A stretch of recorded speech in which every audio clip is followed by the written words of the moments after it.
What's up, everybody, and welcome to a very special episode of Elite POV, where it's Christmas time, and you know what that means. I'm one of your hosts, Phil Cataldo, but I'm very cold, very, very cold this week, but you can call me Philium, alongside someone who will be the coldest person on this show, because she said, I am quinceañera ready at all times. That is a draw. Jackie Rodriguez, what is up?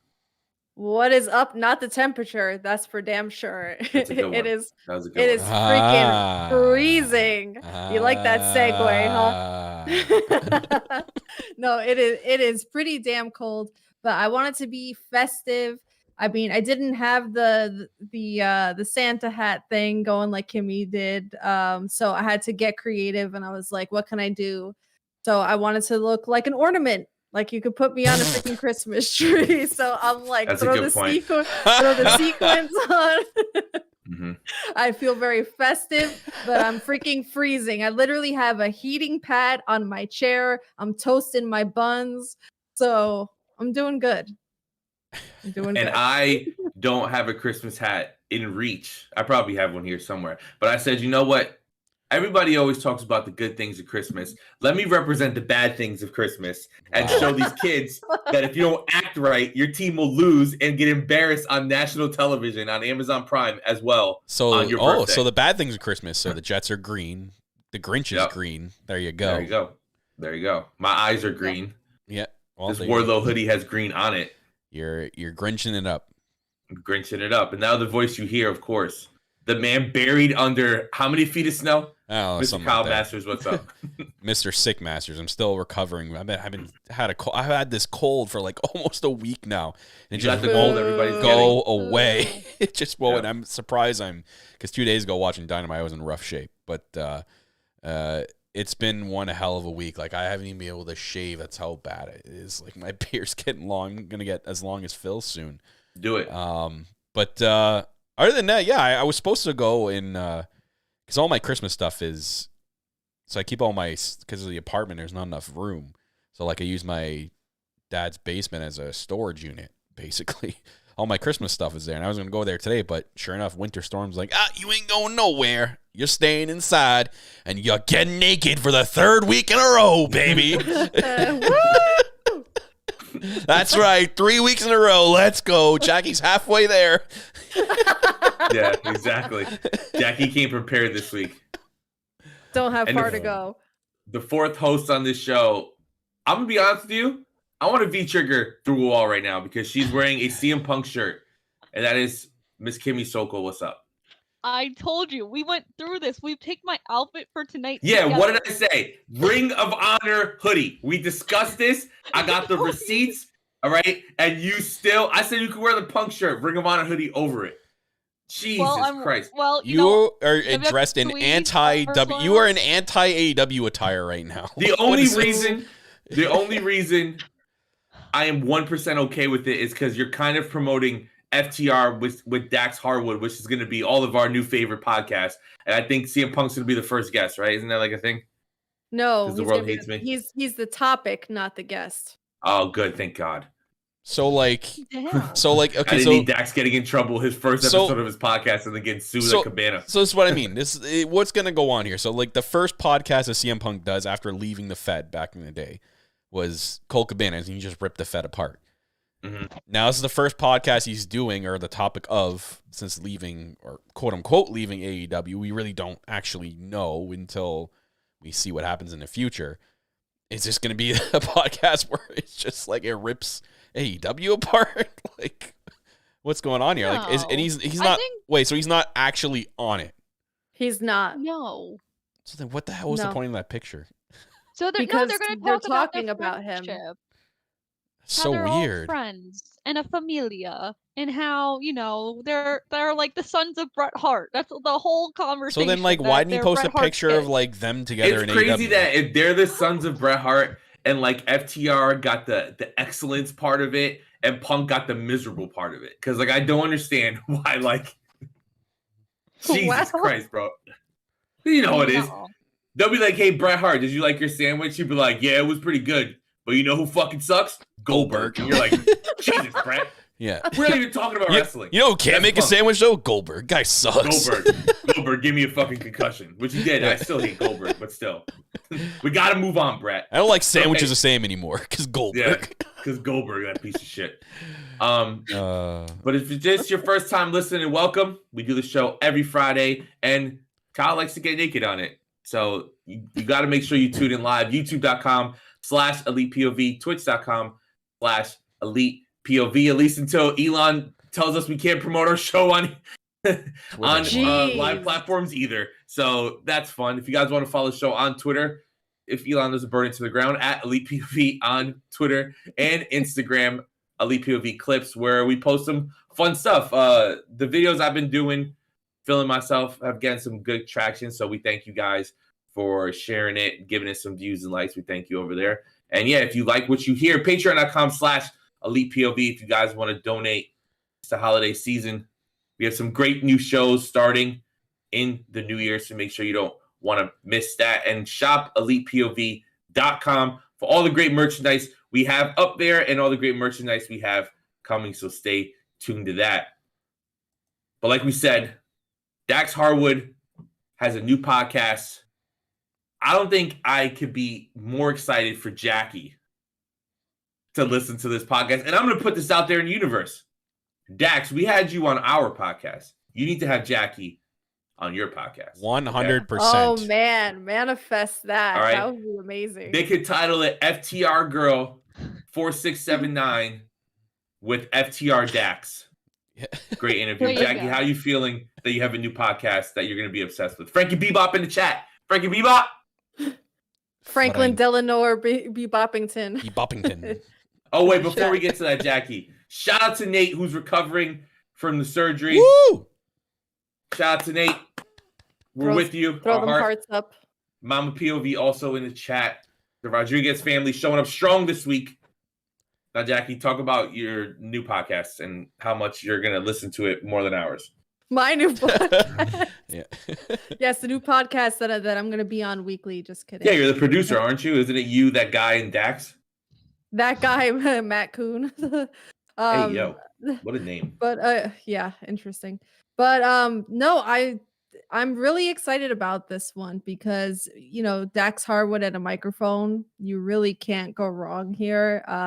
Would I love to think that ideally the favor could be returned and I could pop up over there? Sure. But no, it'll be a really interesting thing. They said the FTR stands for Family, Tequila, and Wrestling. Oh. So Wrestling with an R. Yes. But but if it's going to be him really getting to the heart of things, not just, you know, about things inside the wrestling ring, but just real life stuff, this is going to be a really great, insightful podcast, and it's going to be a lot of fun to listen to. So I can't wait. I believe the debut is December 29th. So yes, and for anybody who previously subscribed to William Regal's podcast, it's on that same feed. Yes. Because if you, I clicked the feed on Spotify and it brought it up, and I'm like, what are all these William Regal episodes? But I guess since William Regal went back to the Fed, it frees up this guy, Matt Kuhn is his name? Yes. It freed him up, and now he's doing a podcast with Dax. So it does suck we don't get to hear William Regal talk anymore, but hey, Dax ain't nothing to be upset about. That's going to be one incredible podcast, and we're all very, very excited about that. I can't wait. Jackie has already subscribed twice somehow. I'm all my multiple burner accounts are subscribed. Yeah, all of them. We got to get this up there. Social media, everything. Jackie's going to promote them more than us. She's going to leave us for that podcast soon. That is not true. Yeah, she is. I'm not going 100%. Anywhere. You can't get rid of me that easy. Sorry. She's going to show up on his podcast with an Elite POV shirt and dump it in the garbage.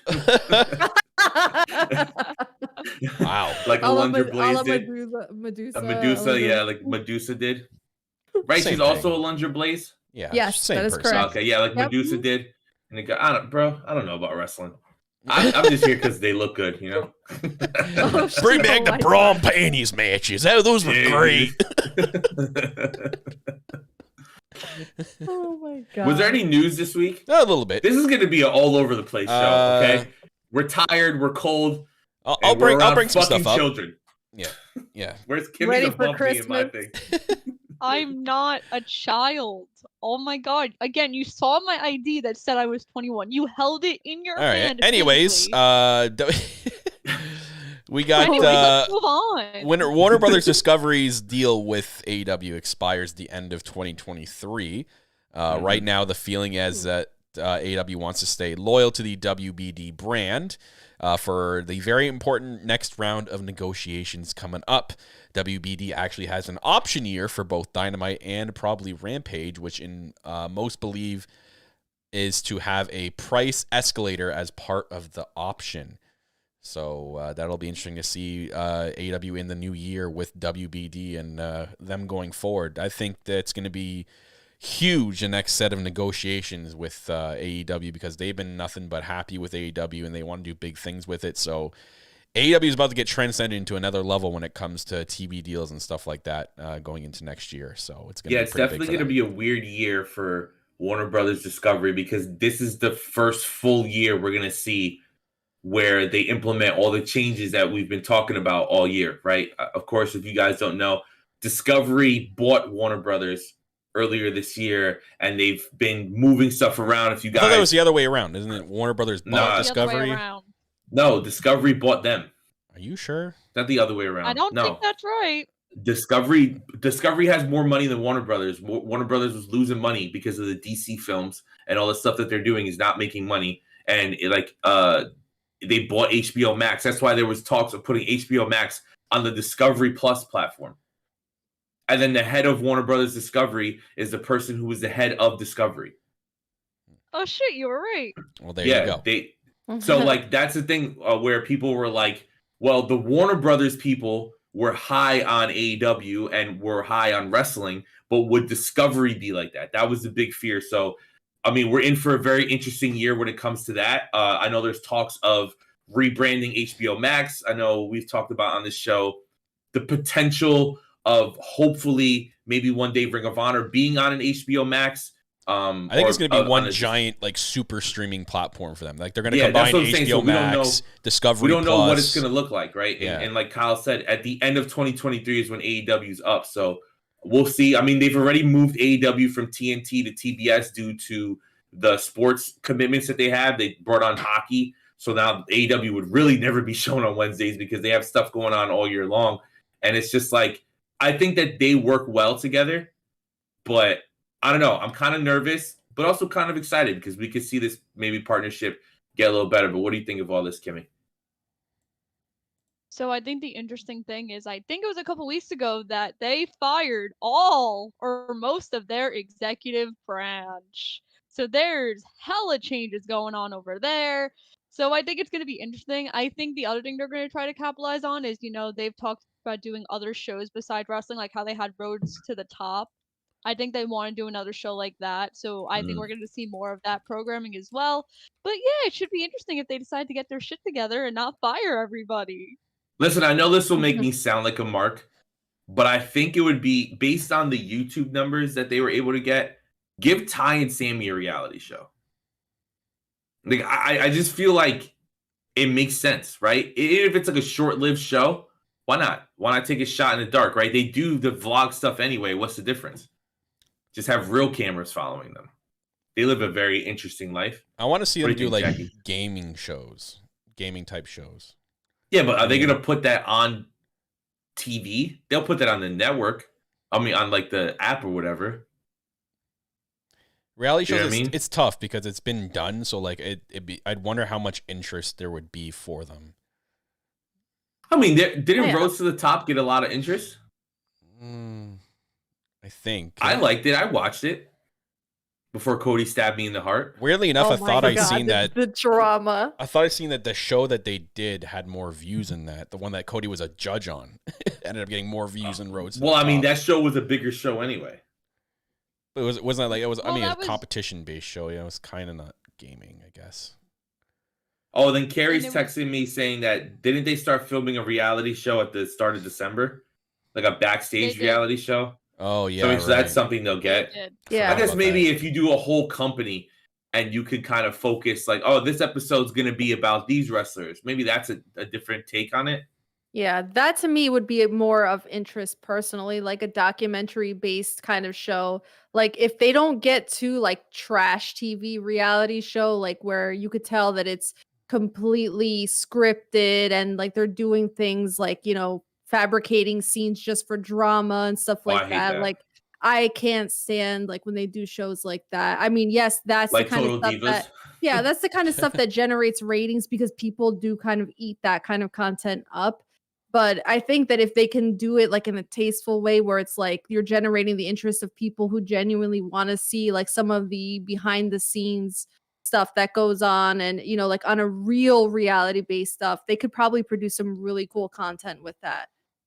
I just think they have to really sit down and decide what type of progress they want to make in 2023. Do they want to become the casual fan company like WWE is and cater to them to try to grow the audience by any means necessary?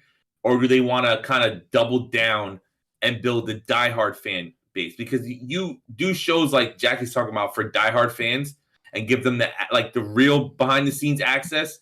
That's not going to get a big rating, but it will do you'll have this crazy fan base that will stick behind it. Because don't people get enough of that though with them. vlogs? Like a lot of the wrestlers there have vlogs that they kind of go backstage a lot, so people kind of already get that type of. True, but if you're putting it on TV, you're trying to grow your audience, with a Total Divas, and Total Divas was incredibly fake. So they would kind of have to. I wouldn't say that drama is what gets people to tune in. Yeah, I think the TV shows would probably try to get the casuals, but as for the on-screen product, they'll probably just still cater to the hardcores, with Dynamite and Rampage, because I think we would have seen changes already, because each week they do a lot of things that are more geared towards hardcore fans that that know and or have done their research, or I've seen they'll mention someone oh, it's this guy, and it's not like WWE where they do vignettes every single week. I know they could introduce some other people differently, in the casual. Give Swerve his own talk show. Yeah. Right? He interviews all the people on a podcast anyway. Just make that a real show on whatever app they have or something. But anyways, some other news. I think we can give a big shout out to Maki Ito on her recent statements saying loyal to AEW and wanting to stay with AEW in the US, which is great. Hopefully she gets signed one day. I think it'll be a big get for that division. Here's something we can talk about, and we can get our round the table thoughts on it. The whole Miro situation. So, quote from Dave Meltzer, Khan came to Miro. He had an idea which would build a match to the November pay-per-view, which was Full Gear, and I guess he would job. I guess he was set to lose. I guess Miro didn't want to do it. Some people, a lot of people that come from WWE are very leery. Obviously, Bryan Danielson being the exception about doing jobs. So I guess Miro brought an idea about him jobbing to someone who doesn't say who it is. And then he didn't like it, and that's why he's not being booked right now. And then apparently it's CJ Perry's not doing any favors by throwing some gasoline on the fire with recent comments she's made saying that Rusev Day will be back in the WWE one day. So it's not looking good with the whole Miro situation right now. It's so weird when it. Go ahead, Kimmy. You can go first. No, go ahead. Oh, I was gonna say these are two of the most bitter people I've ever met in my life. So I've worked with CJ, and I've worked with Rusev. Oh my God, these two are never satisfied. I've literally sat in a room and heard them complain for hours upon hours upon hours. So this is not shocking to me. I could totally see this happening. Just be grateful you have a job. My God, I don't understand how. Don't you think it's weird though? Angry. Don't you think it's weird that there's I get it's a business, right? You're in this to make money. You're not, as wrestlers, this is a job, this is a career. So I get that side of it, but to be so protective of a character that you don't even you refuse to be used just because at the end of the story you're gonna lose, and it's things happen and you have to adjust. I mean, look at FTR, right? We'll talk about this later. They end up losing, but it's sometimes to build the territory that you're in, you have to lose to build the next people up. And obviously Miro deserves better than just losing. But like we said on last week's show, if you have a champion like MJF, who they are building and pushing to the moon right now, and someone who's super young, and who's someone who's probably going to be champion for over a year, like there's no room for Miro right now. So you take what you can get, and maybe in the storyline of you losing, something happens, you get crazy over with the crowd, even more over than he is right now. And then Tony wants to use you in a bigger storyline. But like if you're not on TV, there's no way they're going to see if they want to use you or not. So it's kind of like you're killing yourself in that aspect. Agreed.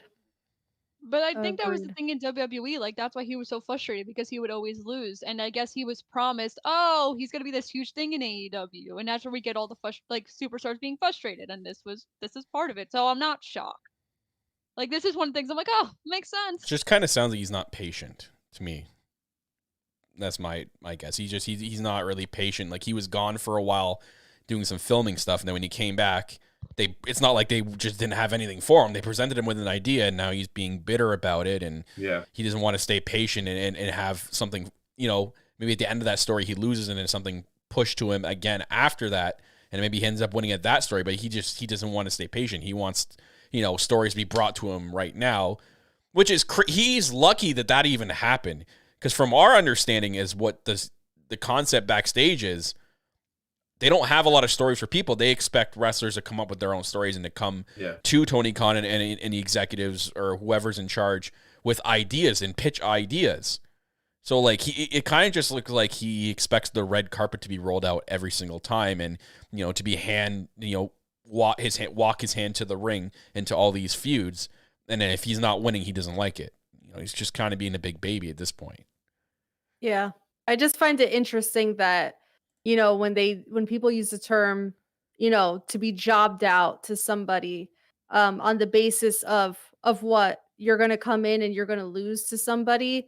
I think there's a big difference between, and we're going to get into this probably later on when we're talking about certain matches. I think there's a big difference between losing a match and being jobbed out consistently. Yeah, so you're not going to win every single match, but does that mean that you're being perceived as a jobber consistently in your character? It's just, you have to be present in order to be relevant. And if you're, like how Phil said, if you're not out there consistently on TV, you're going to continue to fade out into the background. And we were, week after week, like every time, where's Miro? What the hell is Miro doing? And for a while, it's like, oh, he's working on this project, that project, or he's out on injury or something like that. And then it's just kind of like after a while, somebody's not on TV and you're like, you kind of like forget that they exist for a while. So why would you not take that opportunity, even if it is a losing match, to go out there and make yourself, known again, to make yourself relevant again? I just think that it becomes like an issue of like coming across as somewhat spoiled. Mm-hmm. And it just like, it kind of puts a bad taste out there. Like, I don't know. So then it's like, do you want to be there? Or is it kind of like, well, if you're not booking me in the top spot, if you're not booking me to be like this monster winning machine, then I don't want it. Well, what do you want then? I don't know. It's a slippery slope too, because that was some of the stuff that we heard about Punk, right? Like, oh, I don't want to put this guy over. I don't want to work with this guy. But it's like AEW is the machine, right? I know that when it comes to WWE, we already know it's it was Vince's way. Now it seems to still kind of be Vince's way, even though he's not there, or maybe he's there. Who knows what the hell goes on behind the scenes? But it's like, it's one way and it's going to go one way and it's one person's decision and that's it. And I know AEW is more of like a for the wrestlers company, but it's still Tony Khan's vision. He's head of creative. He's the one who's going to book these shows. So it's like, if you're not physically in front of him, he has an entire other roster to worry about, an entire other roster who is saying the same things that Miro was. So he's trying to appease everybody. Plus, in the same time, build the younger talent like we've seen done, especially over the last few months. Look at someone like Jungle Boy, who loses all the time, but is still beloved, still on TV. And when he wins, it's a big deal. And I know it's different because Miro's like a monster, but look at like Brian Cage. Brian Cage gets jobbed out. Like, that's what getting jobbed out looks like. This dude didn't do anything for like 2 years after debuting at Double or Nothing that one time. So it's like, you're not getting jobbed out. And it sucks for Miro too, because clearly he was doing something with House of Black around All Out. And then with the stuff of like, is he or is he not Malachi Black going to leave? And is Buddy leaving? Like, what's going on? Like, all that stuff that happened around the All Out time, that clearly messed up whatever they were doing with Miro. But, I mean, look at how FTR got messed up when the whole Punk thing happened, right? But you got to push through. You got to stay strong. And you got to take whatever you can get just to get on television, because you never know what's going to pop you in the eyes of the fans and the office. But hopefully this could be resolved the same way the House of Black stuff was resolved. Yeah. Because I do love Miro, and I want him to stay here because I love how they present him here, and I love the freedom that he's given. But, I mean, if you're going to cry about it, then go back to the Fed and be, like, one of the people, because now WWE is starting to have the same problem where everyone's re-debuting over there, but there's only so much TV time. So it's like, kind of be happy where you are, no matter what company you work for. Like, kind of try to make the best of what you have. Pitch your own ideas. If you're sitting there like saying you should be booked better, okay, how should you be booked better? Come up with your ideas and go to them and say, this is what I want to do. And maybe they'll work with you. Ask to go to Ring of Honor. It's just weird. I don't know. Imagine if they build up Miro versus Claudio. Yeah. And, like, that's the person who takes the belt off Claudio, and Miro gets to run wild on Ring of... Like, that would be dope. And you're still a world champion. Like, he wants to be a world champion. That's a world championship that's recognized. Yeah. Yeah. It's borderline impossible to break into whatever the structure and the planning that Tony Khan has for the AEW World Championship, because he plans like 4 or 5 years in advance. Yeah. Right? Like, we know that he planned the first 4 champions before the company even started. Like, we knew that. So, like, I'm sure he has a list of people ready to go after MJF. So, I don't know. It is what it is. So, quickly, before we get into Dynamite, last 2 bit of news, really small. We kind of touched base on it last week. It's confirmed that starting January 4th in the episode in Seattle, Dynamite and Rampage are going to have completely different looks, new production. It's confirmed. Yeah, new production, new sets. The new set thing still intrigues me because it's like you tape Dynamite and Rampage on the same night, and you're going to say both shows have a different look, feel, and different sets. So is it going to be like one of those sets where like Dynamite's in the front, and then when Rampage is like when you do that transition, they just take they move the set around, and then that's Rampage. You know what I mean? That'd be cool. They spin it. Like they do at concerts. Like, if you guys ever been to like a festival or something in the States. I don't know if that's what they're doing. Anyways, but it's gonna have new graphics, new everything. That new producer, I keep forgetting his name. He touched base on it too. He was recently interviewed, and he's excited to get going. He's been there helping out right now, and he, once the new year comes in, we're going to see a whole new look in how AEW, Dynamite, and Rampage are presented. And that's great with Rampage, but again, we've said it weeks. TK, we know you're listening. The problem isn't the production. The problem is how it's booked. Book better matches on Rampage, and you'll get people to watch. But which he has been recently, but it's like stay the course. Yeah. Yeah, just got to be consistent. It's supposed to be an extension of Dynamite. Right now, it's feeling like an extension of Dark Elevation. There you go. Mm-hmm. So confirmed is also a weird confirmation. So AEW on December 19th filed a trademark for the term Wrestle Bowl. So that is an interesting one. And it's first of all, spelt, that is dope as fuck. Spelt in WrestleMania type Wrestle That Bowl. Is dope as fuck if you think about it, right? And it's in the category. Both are registered, Wrestle Bowl and Wrestling Bowl. Both are registered with the intent of covering the categories of conducting entertainment exhibitions. Mm. So I'm not too sure. I have such an idea. So I don't know if this is okay. So remember, I think this was in 2018 when NXT had like that match during the halftime show. Yeah. Mm-hmm. What if they're doing something like that?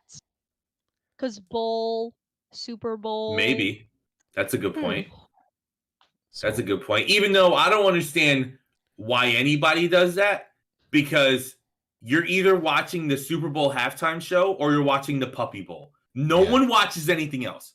This isn't the 90s where we're watching The Rock and Mick Foley in a no crowd match. No. Like, we're adults. Okay, we're watching, and it's Rihanna this year. And wrestling at that point, wrestling back then was more popular than it is today. Yeah, no. I'm watching Rihanna at the Super Bowl halftime show, or I'm watching the fucking Puppy Bowl. Like, let's be for real. I'm watching Rihanna. Let's not do this. Let's be real. I'm watching Rihanna. Let's be real. Sorry, puppies are taking a back seat this year. Yeah, you know what I mean? Like, come on, bro. No one's watching wrestling during the Super Bowl. I mean, maybe people don't like Rihanna. Maybe they're like, give me some wrestling. Fuck Rihanna. Give me some wrestling. What is this shit? Why aren't they playing The Who at the Super Bowl? Like, bro, they're 97 years old. Like, I love The Who. All right, but I'm saying they're old, bro. Like, where's Bruce Springsteen? Where's this shit? I'm not saying it has to be Rihanna. Where are the Eagles? You know what I mean? Like, it was supposed to be Taylor Swift, and she said no. So it's like, where's some good music, I love how Kyle just named a bunch of bands. Def Leppard, they were a great band.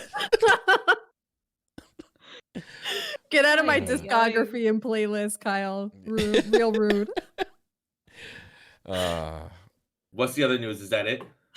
That's it. We can go into Dynamite now. All right, so I want to get into AEW Dynamite from this past week, and we're starting with a match that, honestly, us as fans knew was going to be good, but we could have never predicted how good it was going to be. And in reality, the love, the absolute love that it's getting all over social media and all over the IWC, and that is, of course, Jamie Hayter versus Hikaru Shida. Hikaru Shida. And first, I want to say, what a fucking match, right? These women had one of the last women's matches that are going to take place on television this year, and they had the best women's match, at least AEW wise, that is going to take place this year. It was hard hitting. It was a legitimate match. I say this all the time, right? Like when describing like a wrestler like Io Shirai, right? Like why is she or whatever the fuck her name is now, Io Sky. But like what makes her so good is that she's just a great wrestler, right? It's not like, oh, she's a great women's wrestler. She's just a great wrestler. And I think this match showcases that Hayter and Shida are just great wrestlers that can main event your show. And that crowd, and I know Jackie said it while we were watching it live together. Shout out to that crowd. Shout out to San Antonio. Yeah. They were there to party. Both they were Texas there crowds to be were invested. They were there to be hype. And this is what, and I know they go to Texas a lot, but they go way less than they do the tri-state area, which I know is good for us because we go to all these shows.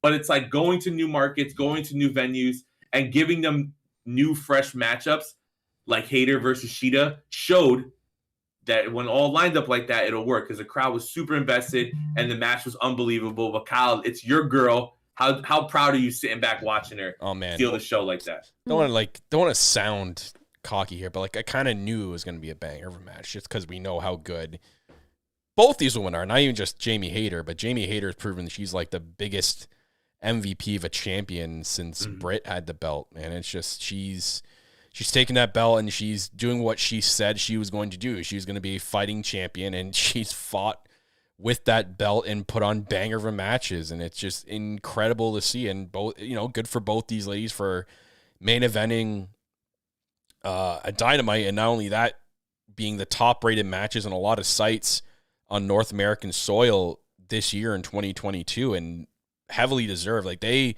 absolutely killed it. And you know what a match kills it when there's that point near the end where there's like a big standing ovation. These girls got it, and they definitely deserved it because they not only was it like a great wrestling match, it was a good hard hitting wrestling match. Like they both Jamie and Shida were touting like they're gonna go full out old school Joshi in this match, and they were hard. They did that hard hitting New Japan style from start to end, and they killed it. Like there was so many near falls at the end that left you on the edge of your seat. And Jamie Hayter is just, she's becoming so much more popular now as world champion. And again, heavily deserved. I knew there was something special with this girl since 2019, and it's proving it right now. Like she's becoming, I don't know how long they plan on keeping the belt on her. I would hope for a while, because they could build her to be one of their best champions they've ever had.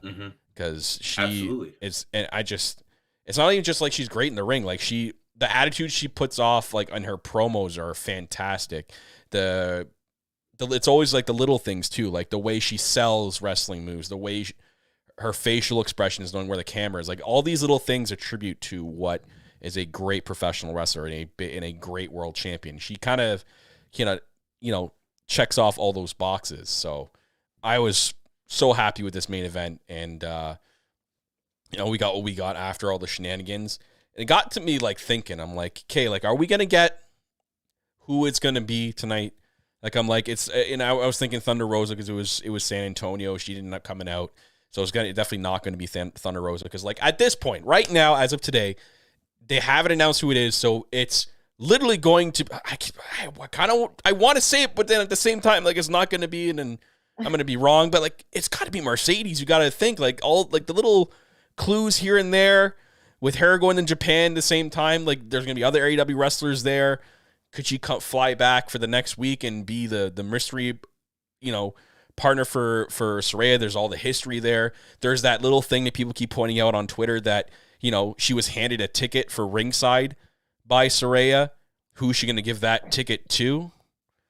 You know what I mean? Like, is all of a sudden just like Mercedes going to be at ringside with that ticket and you're going to hop the barricade and they're going to have a match or whatnot? Or, or is she going to, Saraya's going to come out.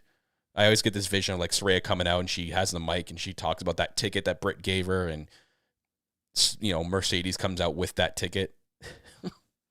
That'd be dope. The other thing that's cool, so Carrie just texted me saying that the women gained 100,000 viewers during their segment. Wow. And unbelievable. It's one of those things that where wasn't it's like true. It wasn't true? No, Will Washington posted it and then he took it down because he said something with the demo wasn't right. Oh. Because I was gonna whatever. send that to you guys. I'm sure they gained something, right? So it's like it's a step in the right direction, right? It's one of those things where it's like it's a building block. They gained respect. That's what. Yeah, it's a building block, right? Yeah. What do you think about all this, Jackie? Or finish up, Kyle. Oh, I finished up. I'm good. Go ahead, Jackie. Okay, go ahead, Jackie. It was incredible. You ornament you. You're gonna pull the William Regal Excalibur on me. So you sprinkled cupcake, you glittery ornament, you. It's an incredible thing to see because, as we know, I think this is only the 5th time that we get a women's main event in AEW history, and there's a lot of trust that goes into this, getting these women out of the 9:20 time slot, and they could not have picked 2 better competitors to go with than Jamie Hayter and Hikaru Shida. Shida is somebody that has really been an ace in the women's division since day one. Most of her title reign was obviously in the pandemic era, and she really carried a division in a really difficult time. But whenever she shows up in a match, she shows up and shows out. She is an incredible performer, and I think that she gets a chance to really show everything that she's capable of against a competitor like Jamie Hayter, who has really risen to the occasion since her championship win. The two of them really just freaking knocked it right out of the park. The crowd was super into it the entire time. It's hard not to get emotional as a woman watching this, and just knowing that we still have a really long way to go in terms of the respect that women in this spot are going to get from the crowd. And knowing that, it's still regarded as like a throwaway match sometimes. And, you never know what the crowd reaction is going to be, but seeing the crowd really fully embrace the two of them and knowing that they put everything into that match, the hard hitting aspect of it, it was just a really freaking beautiful thing to witness. And it's a certain pride that goes into it. And I was just I was stunned by the whole thing. And I just think that Jamie Hayter is a freaking fantastic choice for champion. She's killing it out there.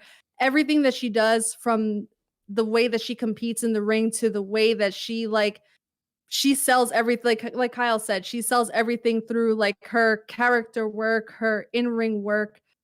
She's just phenomenal at what she does. So, hats off to both of them. I think it was a killer main event. You go on social media and I didn't see anybody trashing the match. Everybody was very high on it. Oh, well, the croutons do exist. Yeah. But you know, the Stale ass. People overall. were trashing it. Piece Who of was crap. trashing? No. I said people weren't. Let's No. get them, boys. It's like, oh, pitchforks and then, like, you know, whatever. Like, you know, the overall consensus was so positive, and I freaking love to see that. And I think that, you know, we should see more of that. So I'm hoping that that is a signal to whoever is booking these matches that it's like you give the women the chance, they're going to run with it. Just, you know, put the showcase on them more, because that was freaking brilliant. So well done to them. And I think we need to, as a community and as AEW fans, we need to give Shida her flowers.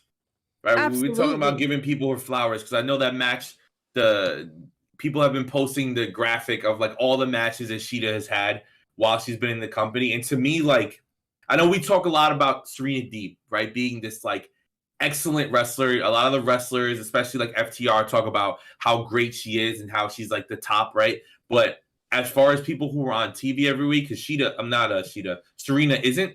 Shida, to me, if you have a bad match with Shida, you need to go to the back of the line, because everybody has a good match with Shida, even down to people who are still growing, like a Penelope, right? They had an awesome match. Shida and Ty had a great match when Ty was starting to hit the rise that led to her eventually facing Britt Baker at Full Gear, last year? So it's like, it's one of those things where it's like, you want to really see how good someone is in the ring, you put them with Shida. And Shida's excellent, right?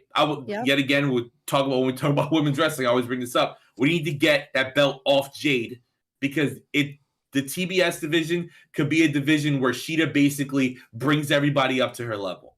Yeah, put that belt on her, and then you have her just go on and do like, you know, like when John Cena had the U.S. title, right? And he was like the open match challenge, and it was like, who can hang with John Cena? Then eventually he put, I think it was Kevin Owens over, right? So it's like you could do the same thing with Shida, and she could put over the next person. Plus, Shida beating Jade isn't like, I mean, that would be really cool, right? She's a former world champion and stuff like that, and it gives Shida something to do. Jade's never beaten Shida, has she?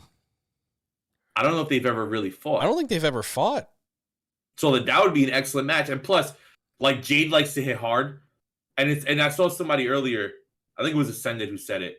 Correct me if I'm wrong, but it was like that British strong style and the Joshi style really mix so beautifully well, because they're both hard hitting and they both take it serious, right? And they both come from companies and countries that allow the women the chance to take it serious. And that's what is so beautiful about having, you know, whenever you see a Japanese woman wrestle against a Hayter or Tony Storm, someone who's been to Stardom, someone who's been to Japan. Yeah, because that TBS belt is not doing it's basically at this point like it was made for Jade. You know what I mean? Like it wasn't made to be a title for the division. It's almost like it's getting. I wouldn't say it's at that point now. But if they continue doing what they're doing, it may get to a point where like the title is just there, like an FTW belt or like those Owen Hart belts that Britt and Adam won. You might as well just bring the TBS belt and put it on your trophy case. You know what I mean? Like it doesn't mean anything right now. It's like it's not doing anything for the belt. Yeah, I mean her streak is just going on and on now. Like I really do feel like they really need to start something or soon. I don't know if they we don't know what their plan is. Like what happened to the Bow Wow stuff? Did we just kind of forget about that? Like what? Yeah, wasn't he supposed to like see her soon or like I don't know what's going on with that? Like I don't know. They're gonna have to do something soon or else that it's gonna get extremely like she's gonna start getting stale and she's gonna start getting no reaction because people are just kind of tired of it. Oh, so it wasn't Ascended. Hold on 1 second, Kimmy. It wasn't Ascended who said that. It was Jermazing. Shout out the best in the world, Jermazing, for saying that comment about the Joshis and the British strong style. But go ahead, Kimmy. Well, Jade tweeted, I think it was yesterday, maybe this morning, that it's like somebody asked her, because she was doing like a Q&A, and somebody asked her about the TBS title and she, like, why she hasn't stepped up to the women's title. And she said, you know, these women that are in that main picture have had hundreds and hundreds of matches where I've only had 45 matches. So I feel like I don't deserve it yet. So I feel like that's true. Like, everyone in that, like, I understand. Incredible attitude for her to have, right?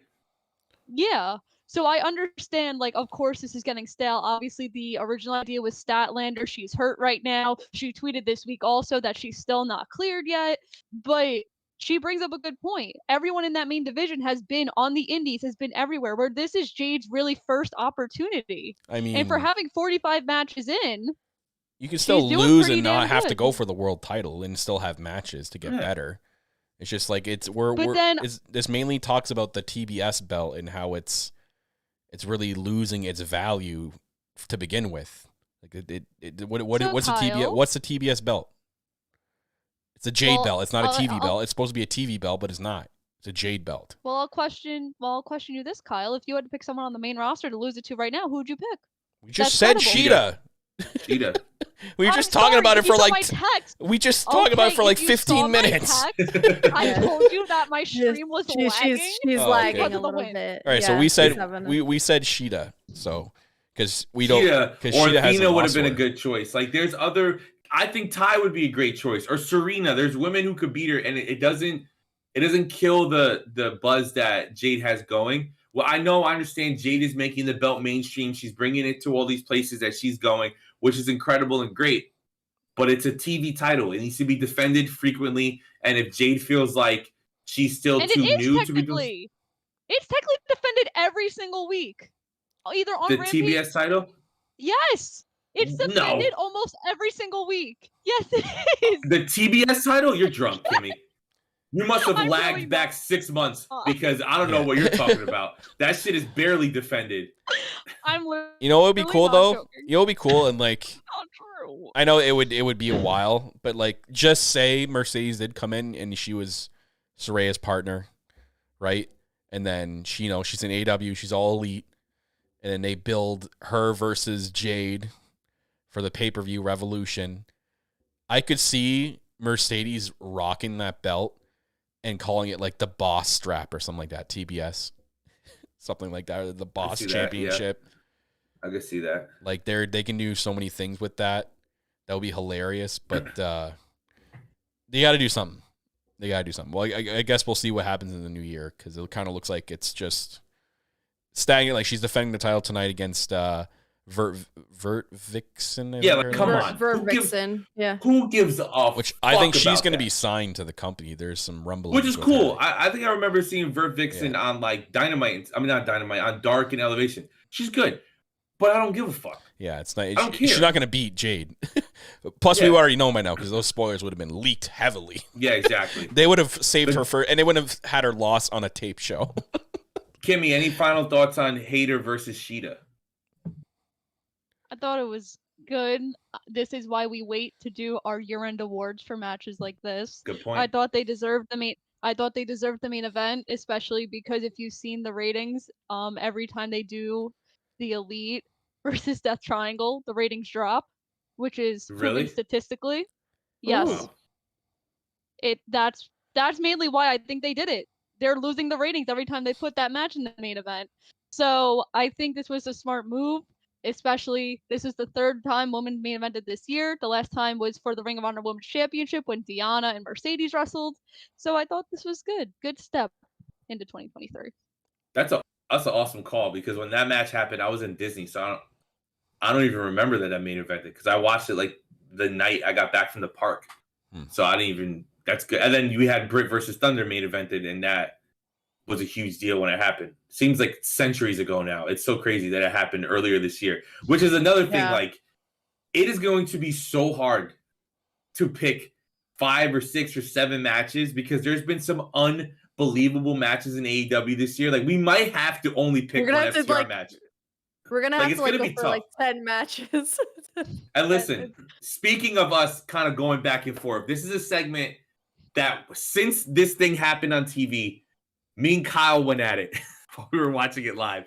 So the kumbaya and friendship is about to end for one segment because we get the segment of Keith Lee and Swerve in the ring. Shout out to Rick Ross for completely breaking Kimmy by cursing on air. Kimmy lost her mind on Wednesday. I hope Tony Khan is enjoying that $500,000 fine from the FFC. Just saying. So- I hope he's enjoying it. Why are you Wait, so fixated on that? It just I'm just like it's like the saying. first time you've ever heard a swear word before. Like, Yeah, I know. $500,000, really? That much? Yeah, $500,000. yo, Rick Ross, I bro, think like, it's don't just worry, the bro, I Monday got you. interclass. Rick Yeah. Ross was 100% like, don't Yeah. worry, bro. Here's my watch. It'll cover the Yeah, fine. here it is. Well, Yeah, Kyle, you see, Rick Ross since I'm also a owns comm major, Wingstop, so I he's learned chilling. this in school. I didn't. I think, So- Kimmy, you're just flexing how smart you are, and Yeah, I like like it. I didn't question you I about don't like that. it. Like, what's wrong with you? Calm Well, down a little bit. Kimmy, I don't know if you know, No. but on this podcast, we're not about brains, okay? We're about liking wrestling because they're attractive. So don't come here with your facts and your smarty pants stuff, okay? Oh my god. We're only here because they look good. That's why I say sorry. brawn painting matches. Let's go. Somebody's gonna clip that I and post that, apologize. and we're done. So so we get the segment with Keith Lee and Swerve, which leads to something that Kyle enjoyed. And boy, did I fucking hate. And we get Parker, whoever the fuck, and some Bordeaux. baseball player. Let's get it right. Parker Bordeaux. I and- have no idea who the other guy is. That guy, No, I could. he's a former They baseball player. could have just left that guy out, and I wouldn't have cared. So he's a former baseball player that has been training with Jay Lethal on the side. It's starting to come around. I think Sean Ross tweeted about it. Meltzer tweeted about it. A bunch of people tweeted about it, where the other guy came from. But it's like, I love Mogul. Was it Mogul Enterprises? Right? No. Yeah. Mogul Yeah. Affiliates. That's it. Mogul Mogul affiliates. affiliates. All right, so Mogul Affiliates, excellent name. I love that you're giving Swerve a group. I love that. I love that, you know, finally we're getting to this Swerve versus Keith Lee stuff. I love that they're using Rick Ross because that is huge mainstream media. If you guys follow Swerve on any of his social medias, he posted how many people And Parker were Bordeaux. talking. Yeah, I have to admit, Kyle, you're right. But it's like how many media outlets are covering this because of Rick Ross. However, visually, it does not make sense to put Swerve with those guys. It may be race related for me because I don't know. I just feel like Swerve wouldn't be hanging out with guys like that. And like Parker looks like, and the other dude look like headbanger type people, and Swerve is in like the hip hop world. Like it's not even like a white or black thing. To me, it's just like they look like death metal headbanger type people. And I'm sure if Ant was here, he'd be like, "Well, actually, death metal people look like." All right, I'm not in the death metal. You're scene either, judging so people how whatever. they look. That is stereotyping them. Listen, how dare you? I'm sorry, but it is a visual business, and the name is great. Swerve being a leader is great, but it just Hey. looks weird when it's Swerve, Rick Ross, and then those two guys. But if you know, don't be a casual and you be a smart fan and you do your research, you know Parker Bordeaux is affiliated, hence the name, with all the rap community, because my man somehow just knows everybody in the rap community, has pictures with almost every famous rapper out there, and hangs out with them for whatever reason. That's his business, whatever he wants to do. So it kind of makes sense with the Swerve connection. The other guy, they could have done without him. I have no idea who the hell that guy is. He looks weird. Too many tattoos. You know, I'm a thing for tattoos. I love tattoos. I got one. Phil's got some. But my man looks like he should be in like he looks like an Egyptian final boss. Like if you're playing like some sort of like old school dudes that are Egyptian like- game. Doesn't he look like one of those guys who are like in Fast and Furious and like Vin Diesel beats up? Like, Or like he should be in like the Mummy Returns. And he's like they're going to explore the pyramids, and this guy's like again like a final boss. yeah. He's got like the red glowing eyes, and he's got all the scriptures tattooed on him. I just don't get it because the show was hitting so hard, and that segment was hitting hard, and then that happens, and everybody went, "Oh." They're kind of based like his muscle almost looks like in a way. I guess, but like, and then in defense, right? I'm trying to be a Civil. better person, right? I'm trying to be a civil person. The spot with the whatever the fuck, what's it? Cinder I can't block? do- The cinder Yeah. block. With the split, that was dope. All right, Yeah, Swerve that was jumping sick off the spot. top rope. I don't know how he fucking shattered his ankle. TV magic, right? Clearly, it wasn't a real cinder Yeah, block. it's a what's it called? What do they call it? A prop? Yeah, it's a prop, but still, like, the visual of that was cool. I don't know. It's just so weird. It's like Swerve, Rick Ross, and then these dudes. It's That's like, pro wrestling right there. A man jumped from the top rope and broke a cinder block by jumping on it. Yeah. You try doing that in real life, you'll break your freaking leg. Exactly.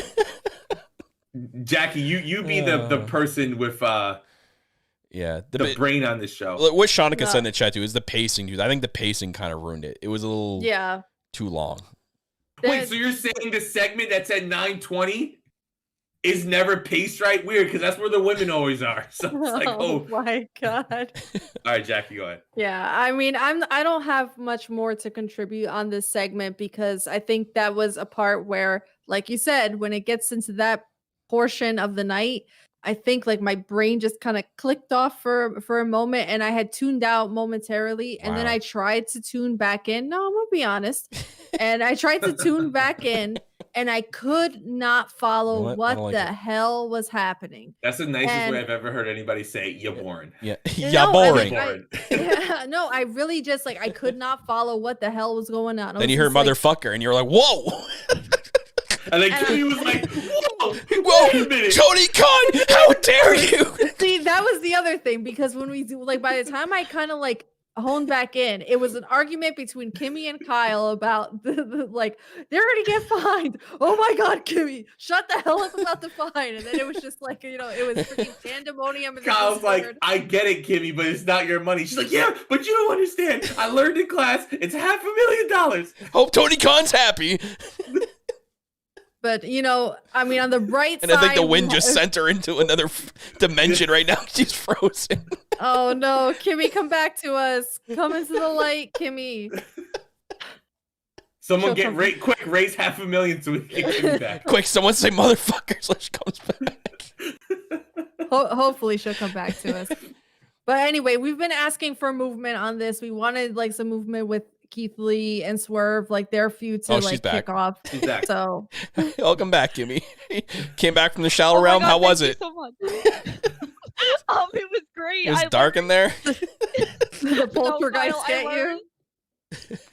Kyle, I learned that the FFC is gonna sue. Oh fuck! Here we go. Oh, for Christ's sake! Sue him now. It's not just a fine no more. They're gonna sue him. Jesus Christ, Rick Ross. This whole time I'm thinking it's CM Punk that takes the last 4 weeks during this show, I always point to this corner over here, and that's where I have the bridge material. There's some nice hammers over there, some cinder blocks. You got some wood, some nice fine wood. Yeah, some nice fine wood. You're gonna build that bridge, and you're gonna get the fuck over it. Actually, I don't want to go to Canada. It's like snowing pretty bad there, and I hate the snow. So I ain't going there. I ain't saying coming over here. You could come here. You could come here and build your bridge. So yeah, it was an all right segment. I mean, the pacing was only like 2 to 3. The pacing could have been a lot better. So Kimmy, besides the motherfucker, how do you feel about the two guys with Swerve? Are you on my side or are you on Kyle's side? Oh no. Well, I'm going to say that this is going to lead to JD Griffey and Shane Taylor signing with Keith Lee to have that 6-man tag team match. That's what I'll say. I'm fine with that. You're such a Ring of Honor mark, and I love it. That's why she's the host of Honor POV. Exactly. Is no one else seeing this like silver lining over here? Am I the only one who's realizing this is going to happen? I like it. So who's Keith Lee going to get to fight Rick Ross? That's the big question. Fabulous? We're going to bring Fab back? DJ Khaled. Oh my God, no. Oh my God, no. Another one. Another one. They do a spot where Keith Lee throws DJ Khaled at Rick Ross. Yeah. I just want him to say another one after every punch. I just want Keith Lee to look at Rick Ross and be like, shout out the Pears. Yeah. Shout out the Pears. Yeah, they need to get Rick Ross fucking TV trained up. Jesus Christ. This dude is not looking at the camera. He's fucking... I mean, it looks like he's having a great time, which is what's fun, but... Which is fantastic. He doesn't know the timing of saying stuff. It's just... Yeah, it's weird. If it was paced better, it would have came across better, but it's like they waited too long for Swerve to come out, and they let him... If they hadn't waited for Swerve to come out, I don't think he would have called Keith Lee a big motherfucker. Yeah. You a big motherfucker. I think that would... You know what I mean? Like, God. Well, then we wouldn't have had the title for our show. I would have called. Twitch won't let me put big motherfuckers. I gotta put holiday special. Yeah, exactly. I told you what to call it, but no one listened to me. Told you to call it WME, Women's Main Event, but nope, can't do that. Kimmy, we have to somehow bring attention and raise money for Tony Khan to pay this $500,000 fine. So we're calling it Big Motherfucker. So we can give him all the views. We're gonna give him all the YouTube revenue. Yeah, all of our YouTube revenue we don't get. All $0. Let's go. Exactly. So the next thing that I want to talk about, of course, we mentioned it earlier, FTR versus the Guns, and it had a very surprising ending with the Guns winning. Jackie, how do you feel about all this? How much do you want to fight the Bret Hart supporting Guns? Well, the Guns gear actually was an interesting combo of Shawn Michaels and Bret Hart gear. Wow. So, yeah. Very now was that done as a tribute, or was that like a tribute, or are they kind of rubbing it in their face? I think they were I think it was a little bit of a shot taken, but do you think it was like, hey, we're gonna be excellent wrestlers and also horrifically book a show in the future?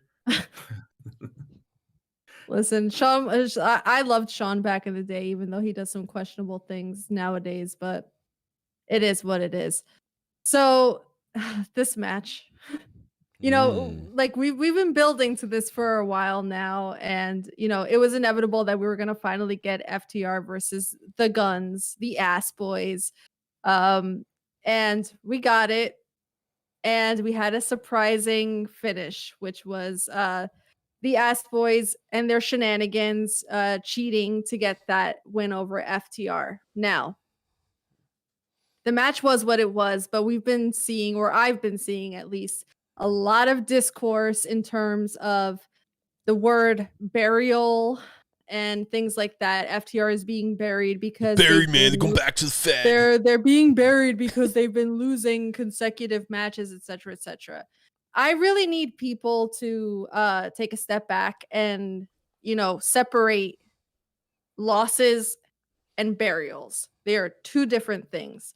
Yeah, sometimes, yeah. Sometimes losses are necessary in the building of a storyline. Now, yeah, Miro. Yeah, Miro.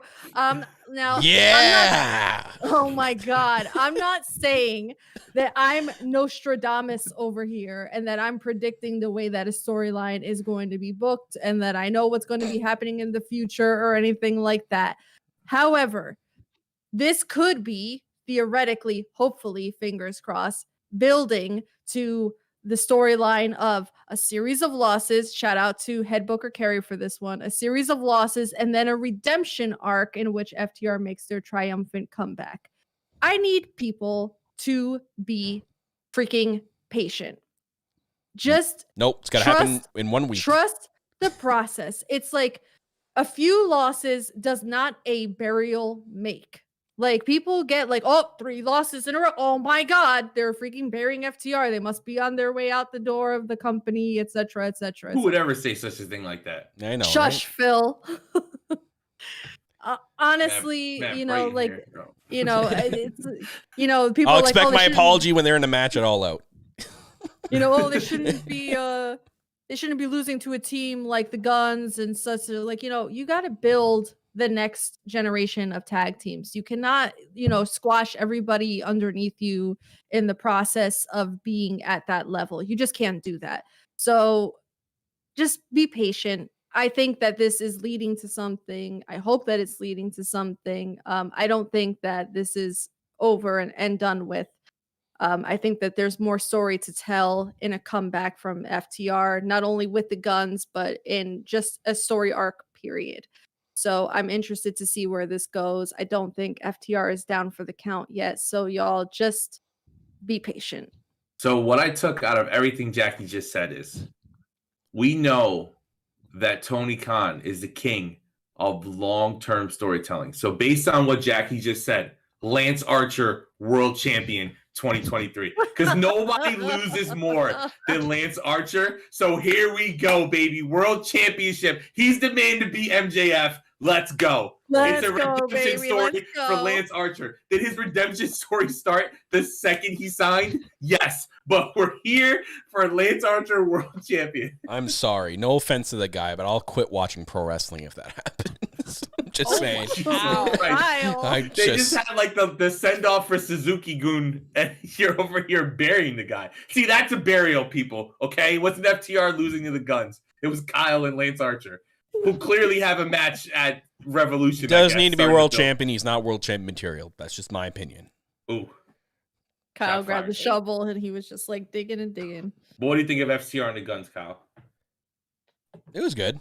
I mean, it was a surprise ending. I really thought FTR were just gonna like squash him, but we forget that the Guns are also part. I wish they would. I hate when there's a faction and they're off like kind of doing their own thing, but they don't represent themselves from the faction. I hate when factions do that. I kind of wish that like they were like, I know that they're doing like a little rub in the face with their gear, but like come out with the firm shirts or something. You know what I mean? Like the firm, right? You're right. I forgot the firm is doing big things right now. Like they're all off doing their own thing, but they're all on top in these storylines. Like Ethan Page is kind of, clashing heads with Ricky Starks right now. Then you got Morrissey and what's his name? Moriarty beating the shit out of was it Jungle Boy when doing the hook thing, and then now you have the Ass Boys with FTR. Like they're all doing their own thing, but kind of represent themselves from the firm. You know what I mean? They were in the firm, but like the firm right now is taking over. They're doing better than they're on top. They're over the JS right now as when it comes to being a top faction in the company right now. So I understand at the end of the day, like Jackie said, there's long-term story. There's obviously a long-term story between the Ass Boys and FTR. They've been building it for over a month. Ultimately, it's going to lead to FTR getting over on the Ass Boys eventually, whatever that may be, and however that may be. But I think eventually, I want to say FTR is eventually going to get those tag team championships. They're going to. And I don't think they're leaving. I think they're going to get those tag team championships. It could be later down the line. It could be later in 2023. I know that they're almost like they're going to go on some sort of little break soon. And, I'd expect them to have a little bit of a break, man, because their bodies must be banged up to shit for what they've done this year. Like they've had, especially Dax. Like, it's just incredible. And they went through that match, what they did, and Dax doing what he's doing now, wrestling with probably still a bruised backside. But, again, long-term storytelling with this. The FCC is not going to come for you now. Long-term storytelling with this. I can't wait to how it unfolds. But yeah, I understand when it comes to, if you look at it from the outside, the firm right now is dominating every story that they're in right now. That's true. That's a good point. I didn't even realize that. Kimmy, as the world's biggest Ass Boy fan. Why do you she's a big Colton Gunn girl, Why do you say these horrible things about me that aren't true? Listen, Kimmy, of any of us, I would predict that you would be a Colton Gunn fan. She's an ass girl. Dun, dun. She's an ass girl. No, I like to kick him. Listen, I like to touch the Guns. I like the Guns. I am very shocked that they won this match here. But what did you think? I knew I knew they were gonna lose. I don't want Jackie to kill me, so I'm gonna be very careful with my words. Never kill you, Kimmy. Very careful. It just hurt you very badly. I think they are going to leave in May or June. Well, okay, that's your opinion, Kyle. We all know that your opinion seems to be wrong on this show. Anyway. Yeah, just like yours 80% of the time, but all right, go ahead. Finish your statement there, buddy. Oh my god, you're so funny. You can't even think of an original joke. Hee hee. So I think the FTR I wasn't even trying to joke. That joke would be to kick you off this show. Talking to producer here. Oh my god. You can do that. I'm so affected. So I think that FTR is going to leave. They're going to go on a beautiful run of the Indies, and this is just going to be a downward spiral. I'm losing. Please don't kill me. Okay, let's move on to the next segment. I hate to say it. I agree, Kimmy. All right, so next up we have. Oh my god. We have the Elite versus Death Triangle in a segment that, according to Kimmy, no one gives a fuck about because it's losing ratings every week. Thanks, Kimmy, Okay, just burying Kenny Omega.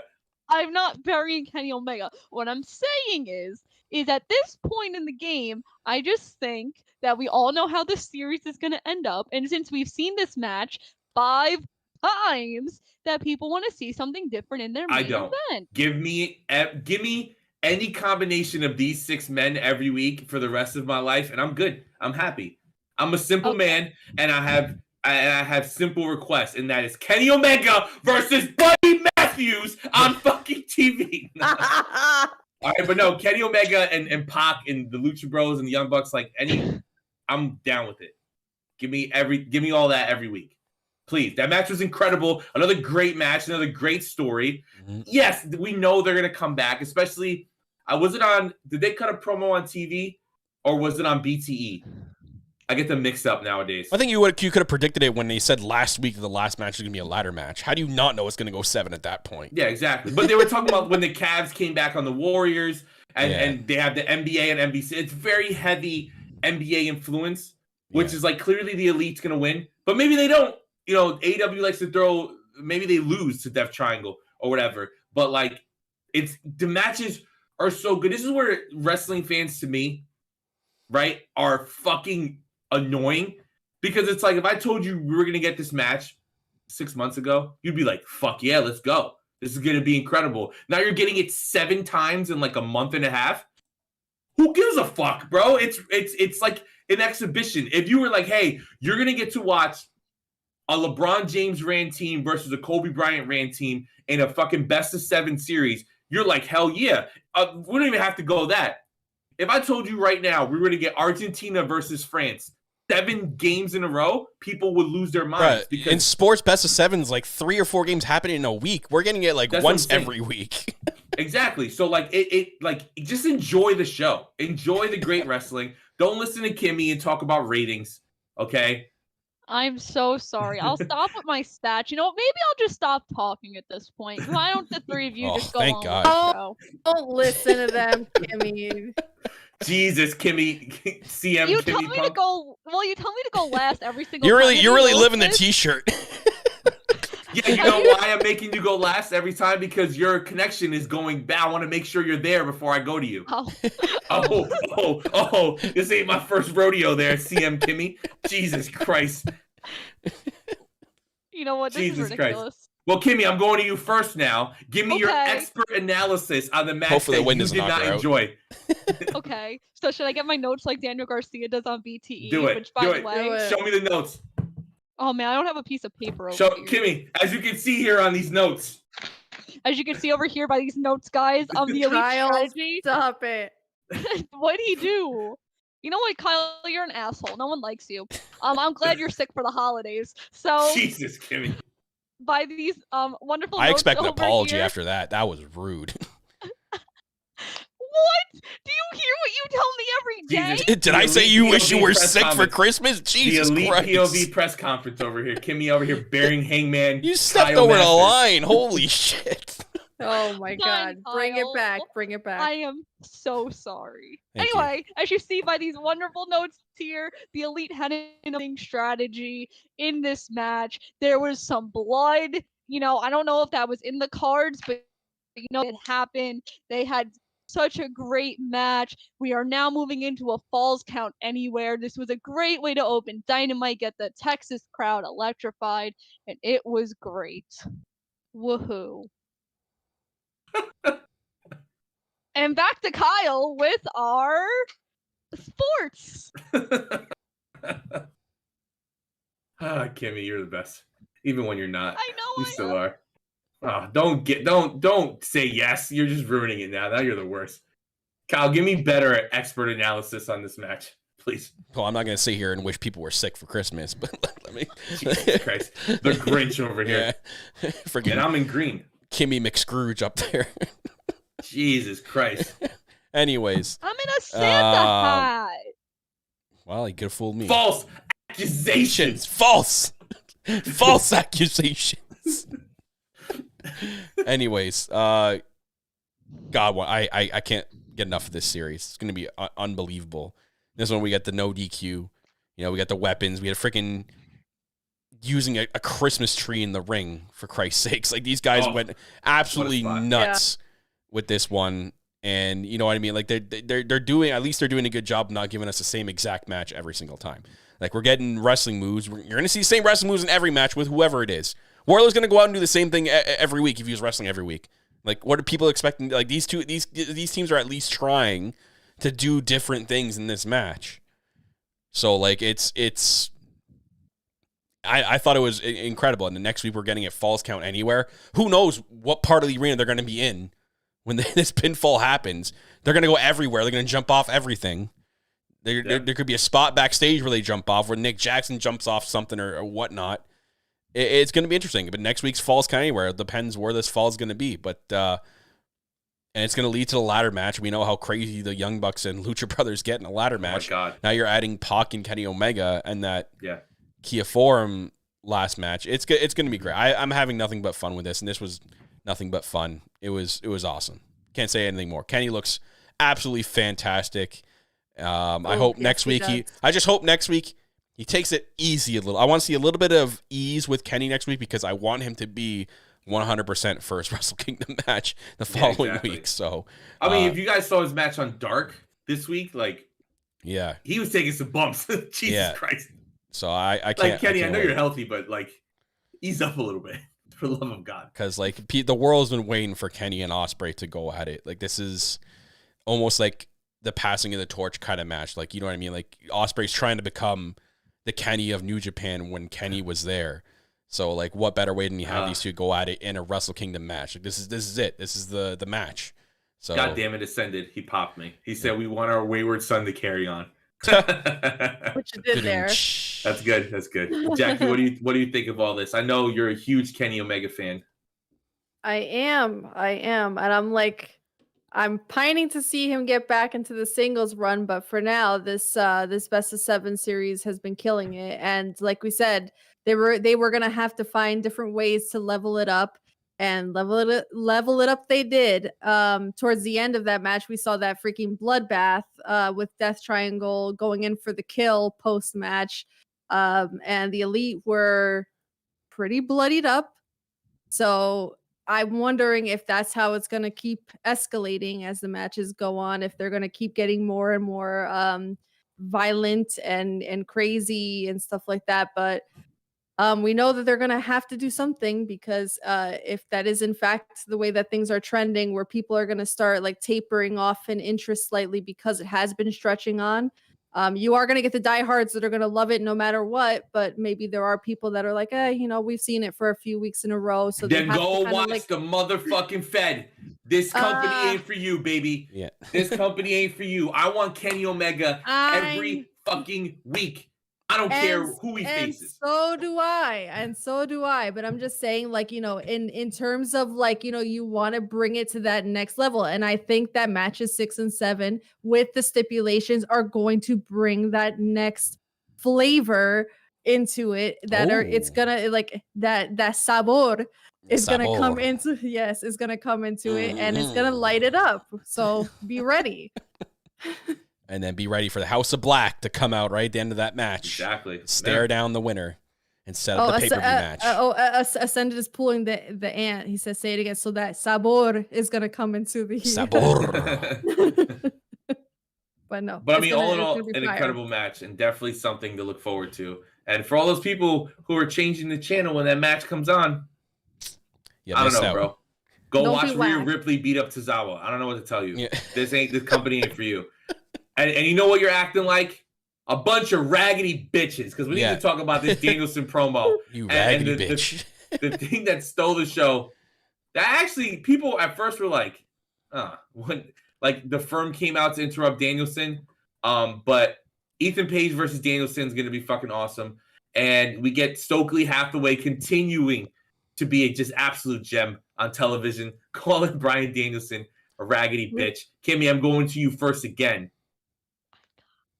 Crazy. Okay. What do you think of him? Do you think the FCC should also fine Tony Khan for him saying bitch? Oh my god. It's just if you say fuck, because I'll explain this to you and Kyle, I don't care if you shut me up about it, you can mute me, I don't care. So basically, you need to take 30% off there, child.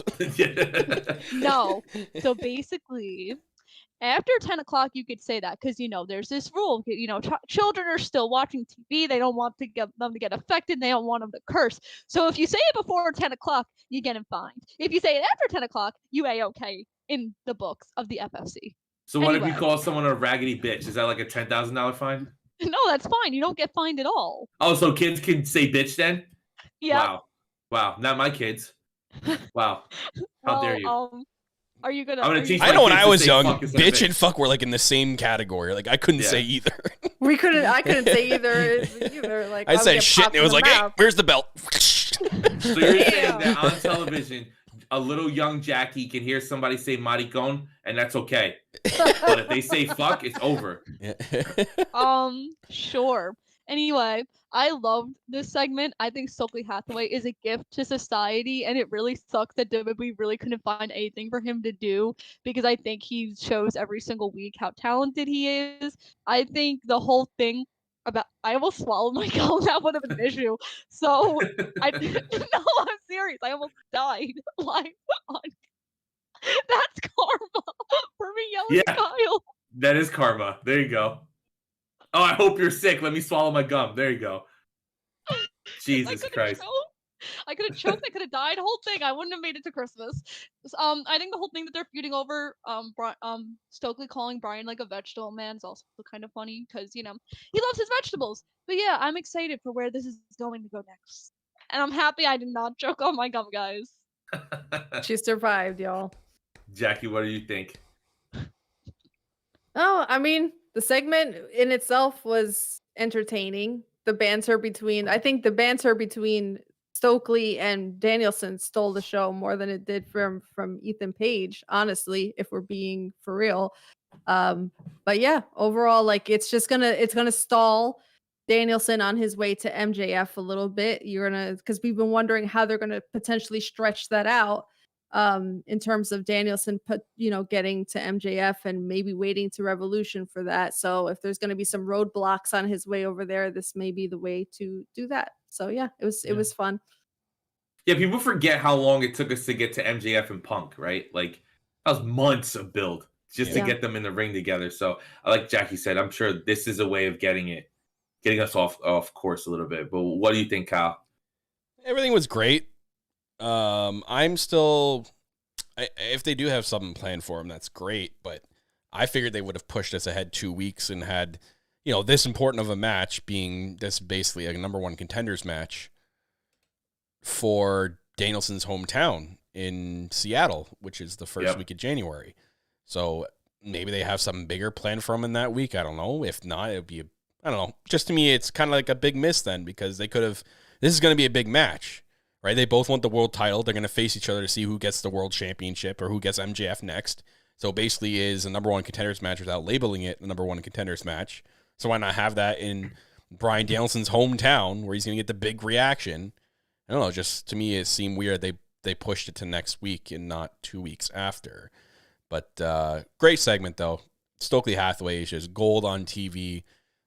Not sure why he was ever let go from the other company. I think they could have used him well on the main roster. They could have done a lot of cool stuff with him. But, they're lost our game. One man's trash, another man's goal, I guess. But we definitely are they're using him fantastically with this. And even it's not like Ethan Page needs a voice.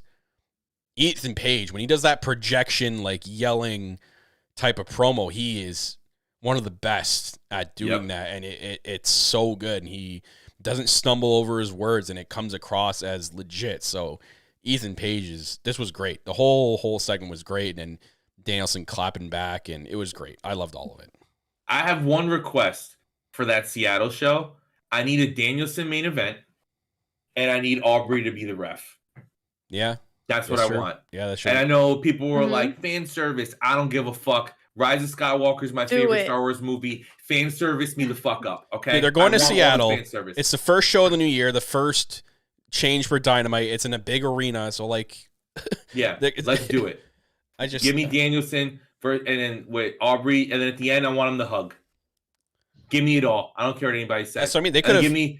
I don't know how the ticket sales are doing, but they could have improved it. I think they could have improved the ticket sales if they had it announced on this Dynamite. Then in 2 weeks, it'll be the number one contenders match in the main event of Dynamite.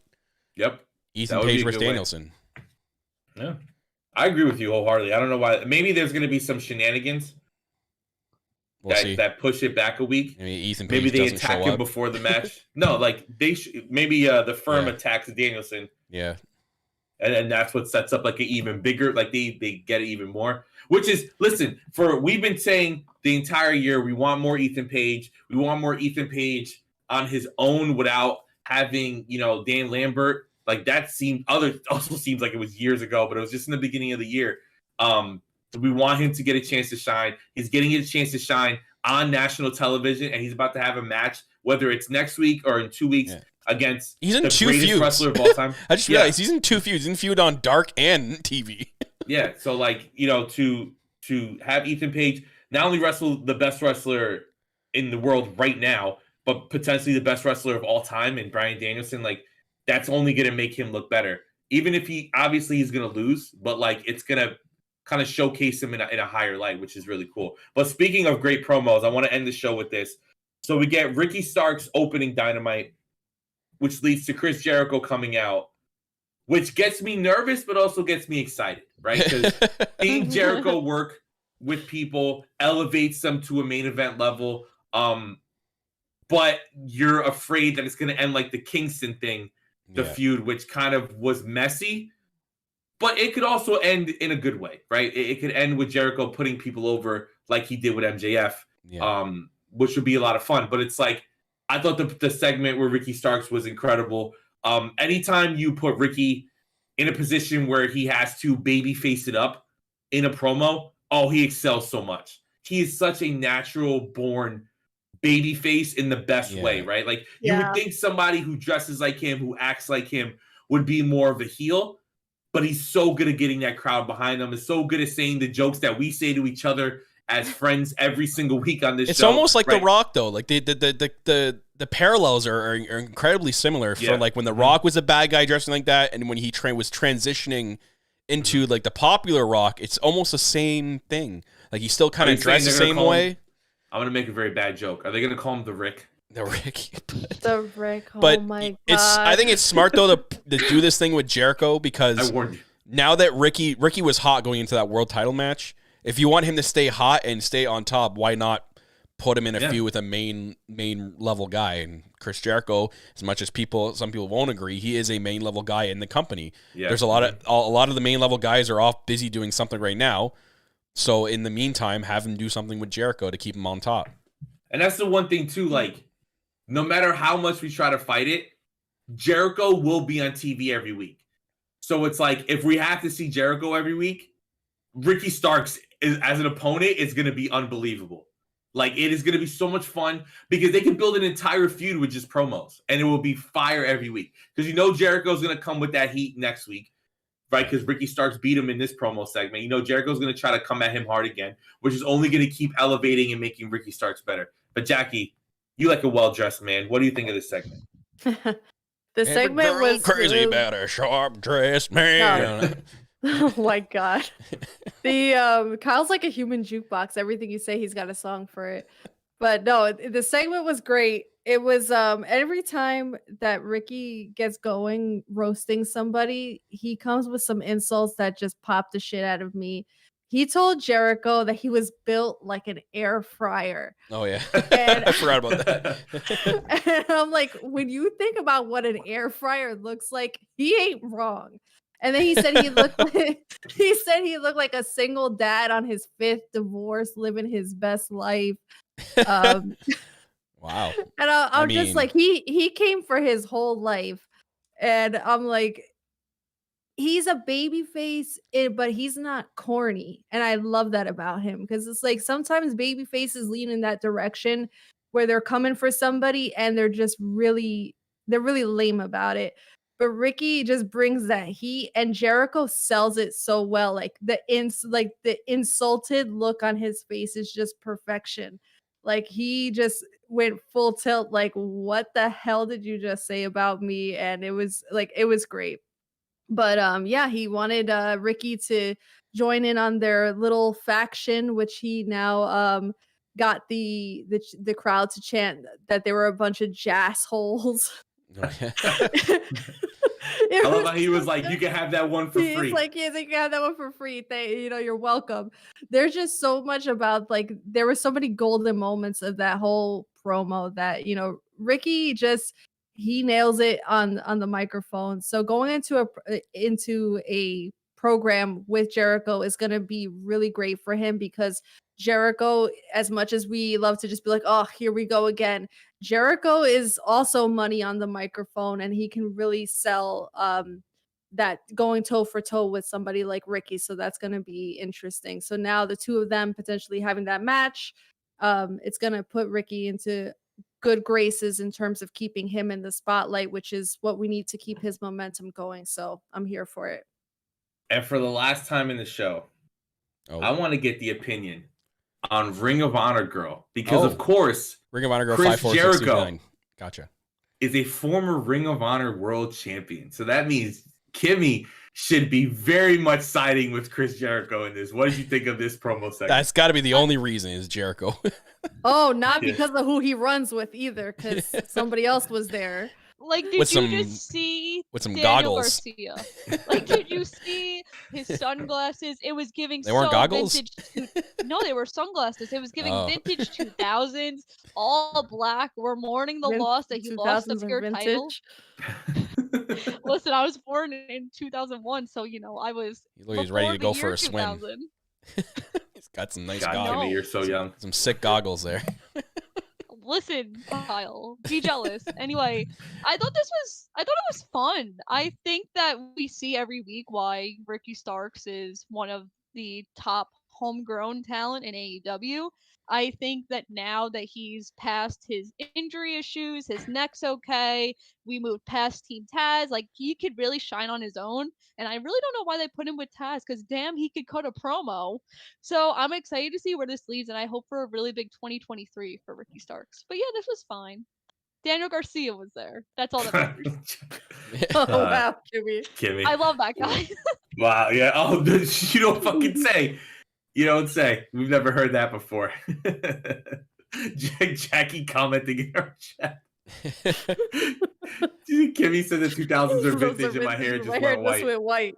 Jesus Christ. I was like a full-ass teenager. Nate said I need life alert now. Yeah, Jesus Christ, Kimmy. I'm so sorry. Guys, I was only a month old when, 9/11 happened, if that's going to make you guys feel Jesus Christ. Kimmy, that's your reference? So much happened in the early 2000s. You're like, fucking 9/11, bro. Let's talk about 9/11. God. Because that's what people refer me to, because I'm technically a 9/11 baby. That's what I've been called, my year. My graduating class, it's always called, the 9/11 babies, because we're all born in 2001. Frankie Bebop says her hips hurt. Thank you, Kimmy, for making us feel very old on this show right here, and making Kyle feel like kind of old, because Kyle's young too. Kyle's a young handsome boy. I'm a young oldie. The young oldie, exactly. He ain't that young. Come on now. Well, as a reminder to everybody, we are still working on our list, but now with the year coming to an end, and like we said earlier in the show, why we're waiting is because we're getting matches like Hayter and Shida that we're absolutely going to add to our list for matches of the year. We have to kind of structure everything. So the first show of the year, which is January 6th. What a great day to do a show, right? Nothing's ever happened on January 6th. Is Jericho going to show up on our show? I don't know. Who knows? Maybe. Who knows? Maybe he will, right? So we have the Elite POV Awards coming January 6th. First show of the new year. So make sure you guys a lot of big things on that show. A lot of big things happening on that show. Including. Make sure you stay to our social media at Elite POV on Twitter. Okay, on Twitter, we have a new logo coming. That's what Kyle's referring to. But stay tuned to Twitter so you make sure you get that Google document so you can make your voice be heard and vote on this. Because, of course, as a reminder, we talk a lot of shit on this show, but the award show is what you guys think. And we will yell at you when you get it wrong. We did it last year. I'm sure you guys will fuck something up this year.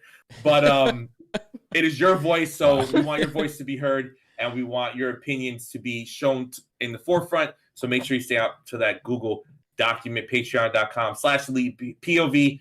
We're talking about changes. We have a lot of new shows coming to the YouTube channel with bonus content coming to Elite POV. The bonus content will be where we are interacting with you guys. So maybe, like, for example, me and Kimmy's show will rank the stuff that you guys want us to rank in pro wrestling. We'll put that on the Patreon. So we're able to get that stuff for you guys. Kyle and Jackie have a great show coming. There's a lot of great things lined up. Patreon.com/ElitePOV to support us, to keep us moving in a positive direction. Shop ElitePOV.com. Great merchandise, I said before. And we're available on audio platforms. Yes, we are. Anywhere you guys get podcasts. If there's somewhere that you guys listen to us on, listen to podcasts and we're not on there, please let us know. We will try our best to figure it out. Anchor it does a great job of kind of distributing everything evenly. So Isaac's saying he's Puerto Rican. He's used to the yelling. Listen, I yell. I'm just a loud person. I'm going deaf slowly, right? Especially after Kimmy's comment about being so fucking young. I'm basically in a retirement home right now. So thanks, Kimmy. No problem. Always here to help. Yeah. So Kimmy, since you talked shit earlier, I'm going to you first. Tell everybody what you have going on and where to follow you. I have a lot going on, but that's way too much. So just follow me on Twitter, Kimmy_Sokol. You'll see all the stuff I do, including that it was just announced while we were podcasting that on February 25th, the Titan Championship Wrestling, the Goddess of War show that I'm involved with, they're actually making a trading card for me. I'm gonna have a card. Wow. Can I get one? Can we order them, or is it just one? I could talk to the dude and see. Yeah, I want one, please. We want the 4. Hookup. We need 4 made. Got it. Let's go. So yeah, I have a card. But yeah, just follow me on Twitter and you'll see all the stuff I do. And when I start doing conventions in 2023, I will vlog. I was supposed to do it at Icon, but it was way too chaotic, and RVD was, being RVD, so I couldn't do it. But I promise at Baltimore Slut Fest it will happen. Being RVD. Yes, and Kimmy, I'm gonna need you to start vlogging like this so we can put it on TikTok. Like this. No, not but like then this. It looks so weird. No, because that's not. It looks weird on YouTube. All right. Like this. But we're not putting it on the YouTube. It's going on our TikTok because, of course, at Elite POV Clips on TikTok, we're promoting that. We're trying to build that brand over there. But Jackie, let everybody know where they can follow you. Yes, you can follow me on Twitter at LoveYouMake24, and you can follow me on Instagram at JacksTheDrawPOV.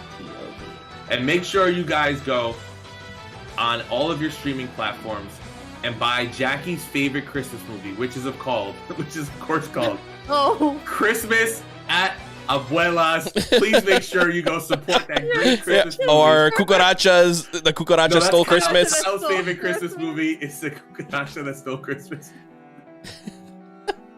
I can't stand you. I was waiting all show to say that. I knew I was going to say that. I know you probably were. And Kyle, let them know. That's not a real movie. It's a real movie in our hearts, okay? Oh, just to let you guys know, Tyler Perry is, of course, starring as Abuela in that movie. Yeah. Nate said that his is the Christmas chancla. God. Kyle. Don't bring us in strong, baby. Don't follow me. Follow the podcast all at Elite POV on Twitter. Make sure you guys are going over to YouTube. Jeez, Kyle Stefano out here. Make sure you guys give us some love too on YouTube. YouTube is going to be a big platform for us in 2023. Yes. So that's youtube.com/ElitePOV. Subscribe. It's free. Hit the like buttons and all that stuff. Share it. It's going to be a big platform. Make sure you guys are following, subscribing. So that's about it, though, for me. And thank you, everybody, for listening to another great episode of Elite POV. And remember, you don't need a hat to wear a cowboy. I was going to make a joke, but I couldn't think of it fast enough. Bye. Thank you. Fuck you. Bye. Happy